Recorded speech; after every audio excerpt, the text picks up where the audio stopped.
नमस्ते। तो last time हमने एक DIY किया था जिसका नाम था लॉ ऑफ रिफ्लेक्शन। तो उसी की सीरीज़ में कंटिन्यू करते हुए हम उसके एक स्टेप आगे जाते हुए आज करेंगे मल्टीपल रिफ्लेक्शन।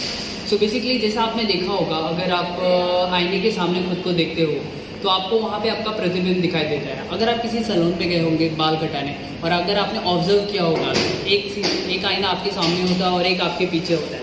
अगर आप देखते हैं तो उसमें आपकी बहुत से प्रतिबिंब दिखाई देते हैं। ऐसा क्यों होता है? क्योंकि वो बहुत से प्रतिबिंब क्या होते हैं, आपके मल्टीपल रिफ्लेक्शन होते हैं बेसिकली। तो उसी के रिलेटेड आज हम एक यहाँ पे DIY एक्टिविटी करेंगे। तो उसके लिए बेसिकली जो हमने लास्ट टाइम प्रोटेक्टर यूज़ किया था सेम ऐसे ही एक है। ओके, उसके साथ यहाँ पर 2 ग्लास लेंगे।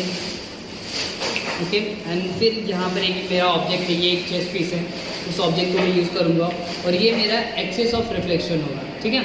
सो मैं सबसे पहले क्या करता हूँ, ये मेरे प्रोटेक्टर पे ये जो मेरा एक्सिस है इसको प्लेस करता हूँ सेंटर पर। उसके बाद मैं क्या करूँगा, ये जो मेरा ऑब्जेक्ट है चेस्ट पीस है इसको भी इसी के सेंटर में रखता हूँ, एकदम 0 डिग्री पे आपको हो सकती है या फिर 90 डिग्री पे, जैसा यहाँ पर मेंशन है। अब मैं क्या करूँगा, ये जो मेरे दोनों ग्लास हैं, ठीक है, कांच के टुकड़ों को पहले मैं 0 डिग्री पे रखता हूँ।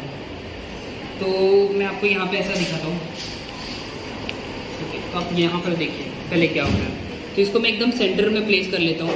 तो आप देखिए जब ये 0 डिग्री पे है तब क्या दिख रहा है आपको। आप देखोगे तो यहाँ पे इसका एकदम प्रतिबिंब दिखाई दे रहा है। जैसे आप कांच में खुद को देखते हो, खुद का प्रतिबिंब देखते हो, सेम वैसा ही दिखाई देगा।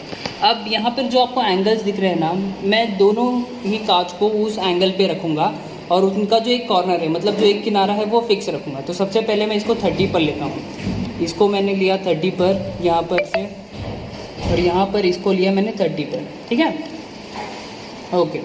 तो अगर आप अभी ऑब्जर्व करेंगे तो यहाँ पर आपको कितने प्रतिबिंब दिखाई दे रहे हैं? ओवरऑल 2 प्रतिबिंब। ठीक है, इन दोनों कांचों में आपको एक एक प्रतिबिंब दिखाई देगा। अब यहाँ पर इसके प्रतिबिंब की संख्या कितनी हो गई? 2। और यहाँ पर जो ओरिजिनल ऑब्जेक्ट है वो कितना है? 1 ही है। अब इसका मैं एंगल और थोड़ा सा 50 की तरफ लेके जाता हूँ, 50 डिग्री सेल्सियस यहाँ पर भी और 50 डिग्री सेल्सियस यहाँ पर भी। अब आपको यहाँ पे एक सेकेंड प्रॉपरली प्लेस कर देता हूँ। तो अब अगर आप देखोगे तो यहाँ पर आपको कितने 3 प्रतिबिंब दिखाई देंगे। एक आपको सेंटर में दिखेगा, एक आपको लेफ्ट हैंड साइड में और एक राइट हैंड साइड में।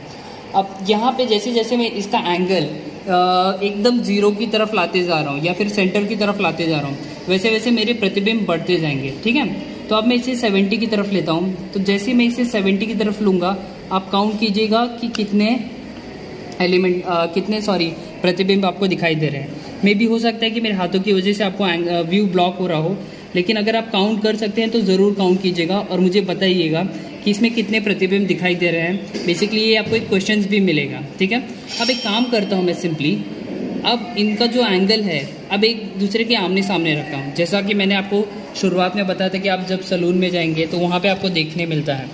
तो यहाँ पर अगर आप ऑब्जर्व करोगे, ये जो मेरा चेस्ट पीस है या फिर शतरंज का मोहरा है, आप देखो वहाँ पर कितने सारे प्रतिबिंब बन रहे हैं। आप ऑब्जर्व कीजिए बेसिकली।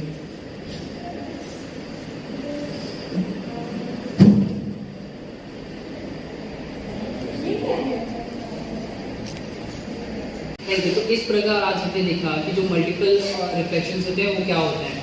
अगर आप चाहे तो गूगल पे सर्च कर सकते हैं इन्फिनिटी टनल, या फिर जिसे हम हिंदी में कहते हैं अनंत बोगदा।